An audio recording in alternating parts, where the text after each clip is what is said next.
नमस्कार, लोकसंदेश न्यूजमध्ये आपले स्वागत. मी स्मिता यादव.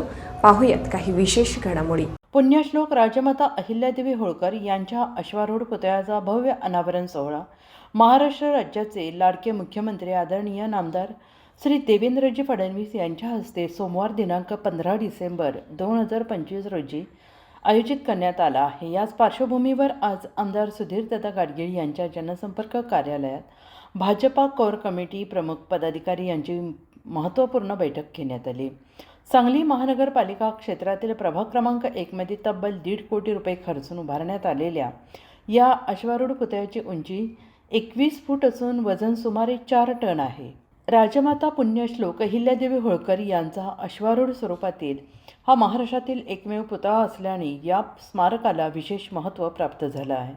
यावेळी आमदार सुधीरदादा गाडगीळ, अध्यक्ष प्रकाश ढंग, संघटन मंत्री मकरंद देशपांडे, माजी आमदार दिनकर पाटील, माजी आमदार नितीनराजे शिंदे, प्रदेश कार्यकारिणी सदस्य नीता केळकर, किसान मोर्चा प्रदेश उपाध्यक्ष पृथ्वीराज पवार, जिल्हा नियोजन समिती सदस्य दीपक बाबा शिंदे, माजी महापौर संगीता खोत, माजी नगरसेवक संतोष पाटील, रोहिणीताई पाटील, सविताताई मदने, प्रशांत पाटील, महिला मोर्चा प्रदेश सरचिटणीस स्वाती शिंदे, महिला शहर जिल्हा अध्यक्ष स्वातीताई खाडे, युवा मोर्चा जिल्हा अध्यक्ष शांतीनाथ कर्वे, माजी नगरसेवक मनगू आबा सरगर, मोहन बापू जाधव, जिल्हा सरचिटणीस विश्वजित पाटील, विशाल पवार, जिल्हा उपाध्यक्ष शरद देशमुख, अतुल माने, विजय साळुंखे, संदीप कोकडे यांच्यासह सर्व मंडल अध्यक्ष, पदाधिकारी, कार्यकर्ते उपस्थित होते.